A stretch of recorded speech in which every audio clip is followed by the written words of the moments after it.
Почитувани, ви посакувам Божи благослов.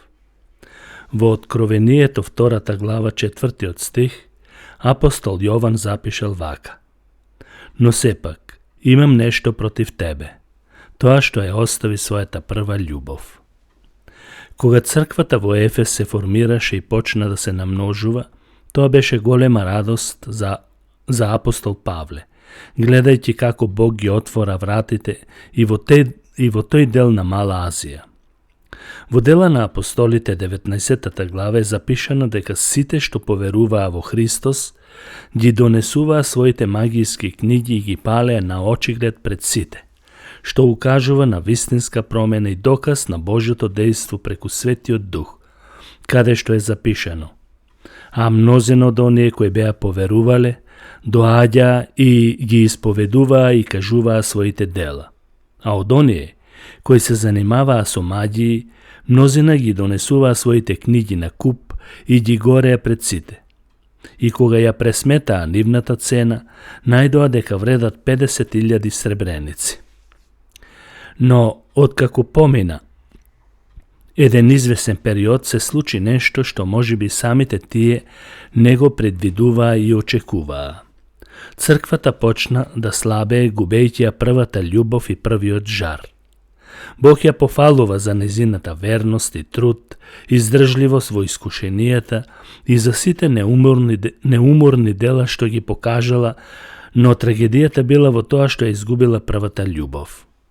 Сите воодушевувања, радоста, љубезноста, гостопримството и многу други доблести со време некако исчезнувале, така што Бог, гледајќи ја нивната состојба, ги предупредува да се присетат на првите денови и да се покајат, зашто постои опасност светилникот да им биде преместен доколку не ги послушаат опомените кои доаѓаат од Божја страна. Светилникот на Божјата љубов и сведоштвото за Бог може да ги снема ако се промени нешто, ако не се промени нешто во црквата.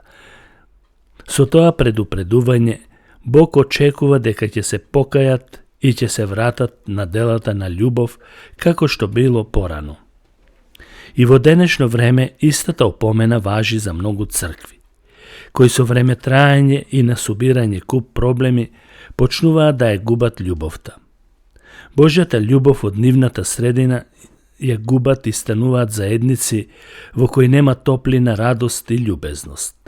Се станува рутина и формалност. Можно е да го задржат стилот и начинот на однесување како што се Господ со тебе, Господ те сака, Господ да те благослови, амин, алелуја, христијански насмевки и така натаму, но близината со Бог и суштината да бидат далеко од верникот. Кога апостолот им го напиша писмото, посебно ги предупреди да не го жалостуваат Светиот Дух, преку кого се запечатени за денот на откупот. Бог не може со сила да дејствува за да има љубов. Отвори го срцето и Бог ќе дејствува за твое добро. Божјата љубов, ако ја разгледаме во суштина, е бит Божја, суштина Божја. Љубовта е негово самоизразување која е спонтана и слободна. Таа се дава самата и не бара ништо за себе. Содржината на Божјата љубов може да се свати само преку Божите дела. Тоа не е некое абстрактно разбирање, да може со труд да се дојде до неа. Божјата љубов се огледува во делото на Исус Христос на крстот, каде што практично се потврди умирајќи за грешниот човек. Божјата љубов е недофатлива, која што го надминува човечкото спознавање. Зошто? Затоа што Бог е љубов. Да, Божјата природа е да љуби, таа е суштина Божја и негово самоизразување. Божјата љубов е спонтана и слободна. Божјата љубов е секојаш дарежлива и не бара ништо за себе. Божјата љубов не е абстрактна, туку е видлива во она што го направи Бог за човекот преку Исус. Божјата љубов е недофатлива која го надминува нашето сознание. Сите нешта произлегуваат од Божјата љубов, која е врв на совршенството. Бог е љубов и од љубов го создаде човекот. зашто Божјата љубов е излеана во нашите срца преку Светиот Дух кој ни е даден. Верата на верникот действува токму преку таа љубов, преку љубовта Божја. Затоа да бидеме постојани во таа љубов. Како што таткото ме возлюби мене, вели Исус, така и јас ве возлюбив вас. Останете во мојата љубов. Тоа е запишено во Евангелието според Јован, 15 глава, 9 стих. Човекот ќе остане во Божјата љубов ако во него пребива Светиот Дух. Со дарот на Светиот Дух се прима и Божјата љубов. За ова нешто прочитајте си во Римјаните 5 глава. Да растеме во љубовта. Апостол Павле вели вака: а Господ да направи вие да растете и да изобилувате во љубов еден кон друг и кон сите, како што и ние ја имаме кон вас. Прво Солуњаните 3 глава 12 стих.